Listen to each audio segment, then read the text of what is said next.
Hi everyone, welcome to botany insider. So because हमारा CSIR का examination बहुत पास है एंड बहुत सारे स्टूडेंट्स को जेनेटिक्स के न्यूमेरिकल में काफी प्रॉब्लम होती है। सो अगले 3 से 4 वीडियोस के अंदर हम जेनेटिक्स के न्यूमेरिकल को सॉल्व आउट करेंगे। मैंने काफी सारे न्यूमेरिकल्स को इन 3 और 4 वीडियोस के अंदर सॉल्व कराया है। अगर आपको जेनेटिक्स के क्वेश्चंस में प्रॉब्लम आती है सो ये 3 to 4 वीडियोस आपको हेल्प आउट करेंगी कॉन्सेप्ट को समझने में और क्वेश्चन को किस तरीके से टैकल करना है। बिकॉज जेनेटिक्स के अंदर 4 से 5 टाइप के क्वेश्चंस बहुत कॉमनली पूछे जाते हैं, right. So will be discussing about each one of them in detail, right. So ये सबसे पहले टाइप का क्वेश्चन है। क्वेश्चन में बोला है assuming that A, B, C and D ये 4 टाइप के आपके पास जीन्स हैं जो एक दूसरे से लिंक नहीं है। लिंकेज का मतलब या लिंक्ड का मतलब क्या होता है? जब हम जेनेटिक्स के अंदर स्टडी करते हैं मेंडेलियन प्रिंसिपल या मेंडल के लॉज। मेंडल के लॉज बोलते हैं कि 2 जीन्स एक दूसरे के साथ इकट्ठे नहीं जुड़े होते और वो इंडिपेंडेंटली सेग्रीगेट करते हैं। In a very layman language, linkage का मतलब होता है जब 2 जीन्स के बीच में जो डिस्टेंस है, जितना डिस्टेंस प्रेजेंट है वो इतना कम हो कि वो दोनों साथ में नेक्स्ट जनरेशन में इनहेरिट हो, उसको हम लिंकेज बोलते हैं, राइट। क्वेश्चन में बोला है हमारे पास 4 जीन्स हैं ए, बी, सी और डी, ये चारों लिंक्ड नहीं है, मतलब ये इंडिपेंडेंट असॉर्टमेंट शो करेंगे, राइट। ये इंडिपेंडेंटली एक दूसरे से सेग्रीगेट करेंगे। क्वेश्चन में पूछा है that what is the probability of a progeny being capital A small a, capital B, small c and capital D small d from the cross between these two parents। Okay, so अब इस question को solve out करने की कोशिश करते हैं। Question में बोला है कि हमारे जो पेरेंट्स हैं वो है capital A, so let's write it down here. Capital A, capital B, small b as given in the question. उसके बाद homozygous recessive and then heterozygous dominant. So homozygous recessive and then heterozygous condition, ये first parent है। इसके साथ हमारे पास दूसरा parent है small a with capital B, उसके बाद small c and capital D, ये हमारे पेरेंटल जेनरेशन है। और हमें दिया हुआ है इस पेरेंटल जेनरेशन से कितनी प्रोबेबिलिटी है कि हमारी प्रोजेनी ये आए। Capital A small A, so capital A small a, capital B, then small c capital D small d, so small c capital D and small d.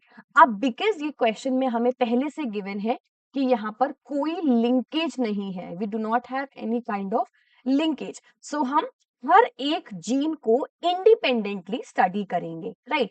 So capital A, तो अगर हम cross करें small ए, so first parent से यहाँ पर, second parent से small ए, so इसके बाद नेक्स्ट जेनरेशन की प्रोबेबिलिटी क्या होगी? हेट्रोजाइगस होने की। बिकॉज जब हम क्रॉसेस को स्टडी करते हैं सो एक अलील एक पेरेंट से लिया जाता है, दूसरा अलील दूसरे पेरेंट से। और अगर हम यहाँ पर देखें चारों ही हमारे पास हेट्रोजाइगस कंडीशन है, सो प्रोबेबिलिटी 1 होगी। यहाँ पर प्रोजेनी का कैपिटल ए स्मॉल ए होने की प्रोबेबिलिटी 1 है, राइट। सेकंड देखते हैं, अब हमें दिया है कैपिटल बी स्मॉल बी, वो हमें क्रॉस करना है कैपिटल बी से। सो यहाँ पर क्या प्रोबेबिलिटी आएगी? कैपिटल बी, पहले हम इसको लेंगे, उसके बाद कैपिटल बी, फिर capital B small b and capital B small b. So that means what? That means capital B आने की प्रोबेबिलिटी क्या है? 1/2, राइट। थर्ड कंडीशन में स्मॉल सी को हमने स्मॉल सी से क्रॉस कराया है, that means what? Homozygous recessive with a homozygous recessive, तो नेक्स्ट जेनरेशन हमारी होमोजाइगस रिसेसिव ही रहेगी।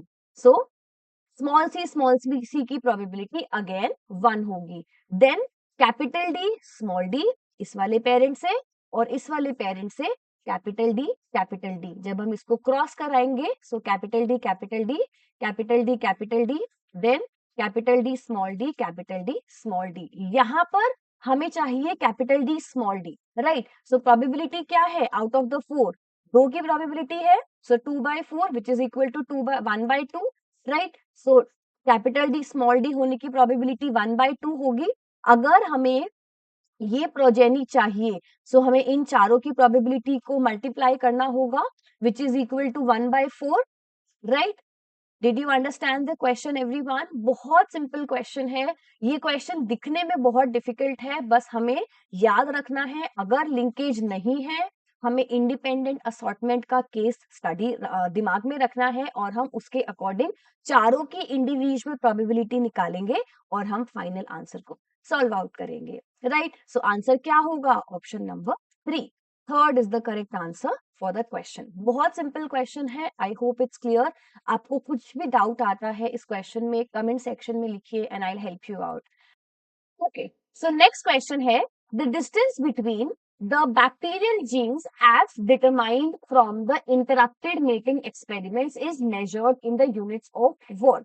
अगर हमें बैक्टीरियल जीन्स के बीच में डिस्टेंस निकालना हो इन अगर हम डिटरमाइन कर रहे हैं from the interrupted mating experiments, तो क्या यूनिट यूज की जाएगी? रिमेंबर, जो यूनिट होती है यहाँ पर टाइम के फॉर्मेट में यूज करते हैं। सो आंसर होगा option number B. Remember about this, काफी काफी इंपॉर्टेंट क्वेश्चन है, बहुत इजी क्वेश्चन है, बट स्टूडेंट्स यूजुअली कंफ्यूज होते हैं और माइन्यूट डिटेल्स को लीव आउट करते हैं। सो रिमेंबर, अगर हमें डिस्टेंस निकालना हो बिटवीन या फिर distance between the two bacterial genes is determined from the interrupted mating experiments with the help of what? With the help of the minutes.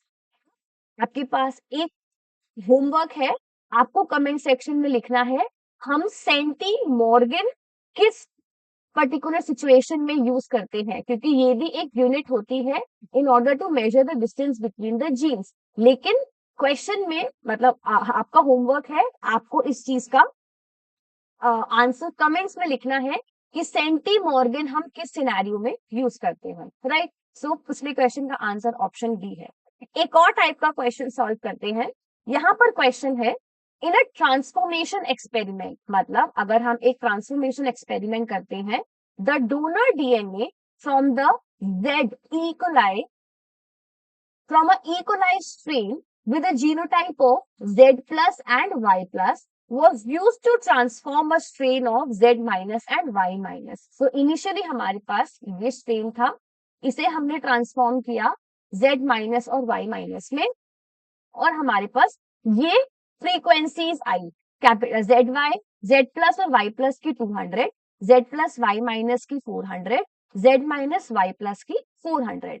Question में पूछा है कि क्या फ्रीक्वेंसी है, what is the frequency with which the Y locus is cotransformed with the Z locus. मतलब पहली चीज, locus क्या होता है? जब हम एक क्रोमोसोम के ऊपर किसी भी जीन का लोकेशन डिफाइन करते हैं, अगर मैं किसी जीन का लोकेशन किसी भी क्रोमोसोम पर डिफाइन करूंगी, सो आई विल डिफाइन कि जीन जो है वो इस लोकस पर प्रेजेंट है। So locus showcases the location of that particular gene, right? The area, the point at which it is present, first thing. अब क्वेश्चन में पूछा है क्या प्रोबेबिलिटी है या फिर हमें फ्रीक्वेंसी निकालनी है कि Y लोकस Z लोकस के साथ को ट्रांसफॉर्म हुआ है। Y लोकस Z के साथ ट्रांसफॉर्म हुआ है, मतलब हमें प्लस सिनेरियोस को ऑब्जर्व करना होगा, राइट? सो हमें यहाँ पर सबसे पहले क्या देखना है? हमें सबसे पहले देखना है कि क्वेश्चन के अंदर हमारे केसेस क्या क्या बनेंगे को ट्रांसफॉर्मेशन के, राइट? ओके, सो इस क्वेश्चन में पूछा है that what is the frequency कि Y लोकस Z के साथ को ट्रांसफॉर्म हुआ है, राइट? Y Z के साथ को ट्रांसफॉर्म हुआ है। सो सबसे पहले हमें वो फ्रीक्वेंसी निकालनी होगी जहां पर Z लोकस प्रेजेंट था। सो आउट ऑफ द 3 हमारे पास फर्स्ट सिनेरियो और सेकंड सिनेरियो में Z प्रेजेंट है, Z प्लस में है। सो 200 प्लस 400 दैट इज 600 रिकॉम्बिनेंट्स के अंदर या 600 ट्रांसफॉर्म्ड केसेस के अंदर हमारे पास Z प्लस प्रेजेंट था। अब हमें फ्रीक्वेंसी निकालनी है कि Z प्लस और Y प्लस साथ में कितना प्रेजेंट थे। So out of this 600, 200 cases के अंदर z प्लस और y प्लस साथ में है, so it is 200 upon 600 which is equal to 1/3 which is equal to 33.3%, right. So C इसका आंसर होगा। बहुत सिंपल क्वेश्चन है। क्वेश्चन में आपसे बोला है कि हमें वो कंडीशंस निकालनी है जहां पर z और y साथ में को ट्रांसफॉर्म हुए हैं।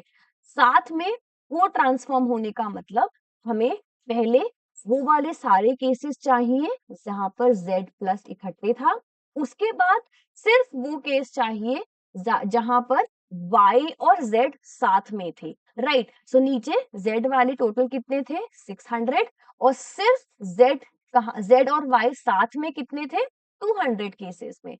सो 200 upon 600 is 2/6 which is 1/3 which is 0.33, but हमें परसेंटेज निकालनी है, सो इसको हम 100 से मल्टीप्लाई करेंगे, इसीलिए 33.3% आंसर होगा, right. Third is the answer for the question. बहुत सिंपल क्वेश्चन है, बहुत बहुत सिंपल क्वेश्चन है।